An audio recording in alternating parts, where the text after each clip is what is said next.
ತುಳುನಾಡಿದ ಈ ದೇವಲುಡು ಜೋಕುಲಿನ ಅಪ್ಪೆ ಉಳ್ಳಾಲ್ತಿಗೂ ಒಪ್ಪಿಸವನ ಪರಕ್ಕಿದ ಬಗ್ಗೆ ನಿಕ್ಲಿಕೆಂದಾರ ವಿಟ್ಲ ಸೀಮೆದ ಅರಸು ಮನೆತನದ ಆಡಳಿತಿಗೂ ಸೇರಿನ ಕೇಪು ಉಳ್ಳಾಲ್ತಿ ಅಪ್ಪೆನ ಕಾರ್ಣಿಕದ ಕಜಂಬು ಉತ್ಸವದ ಬಗ್ಗೆ ತಿರಿಯೊಂಗ ತುಳುನಾಡದ ಮಾತ ದೇವಸ್ಥಾನ ದೇವಲ್ಯಡ್ ನಡಪುನ ಜಾತ್ರೆ ನೇಮ ಆಯನ ಮೆಚ್ಚಿ ಇಂಚಿನ ಉತ್ಸವಾದಿಲಿಡ್ ಸಂತೆ ಬೇರೆದ ಅಂಗಡಿಲು ಇಪ್ಪುಂಡು ಆಂಡ ಕೇಪುದ ಕಜಂಬುಡು ಒವ್ವೇ ರೀತಿದ ಸಂತೆ ಬೇರೆ ನಡಪುಜಿ ಪಂಪನವಿ ಈ ಜಾತ್ರೆದ ವಿಶೇಷತೆ.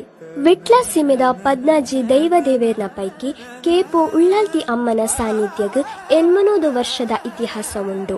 ವಿಟ್ಲ ಸೀಮೆಡ್ ಜಾತ್ರೆ ಶುರು ಆಪುನ್ನೆ ಈ ಕಜಂಬು ಜಾತ್ರೆದು ಬುಕ್ಕ. ಜೋಕುಲು ಇಚ್ಚಂದಿನ ಕೇಪುದ ಉಳ್ಳಾಲ್ತಿಗ್ ಸೀಮೆಡು ಪುಟ್ಟಿನ ಎಲ್ಯ ಜೋಕುಲಿನ ಸಾಂಕೇತಿಕವಾದ ಅರ್ಪಣೆ ಮಲ್ಪನ ಕ್ರಮ ಉಂಡು. ದೇವಸ್ಥಾನದ ಕೈತಲಿ ಇಪ್ಪುನ ನೀರದ ಮುನ್ನುಡು ಮೀಪಾದ್ ಅಪ್ಪೆನ ಮಟ್ಟೇಲ್ಗ್ ಅರ್ಪಣೆ ಮಲ್ಪೇರು. ದೇವಲ್ಯದ ಅಂಗಣಗು ಪೊಣ್ಣು ಪೊಂಜವುನಕ್ಲಿಗ್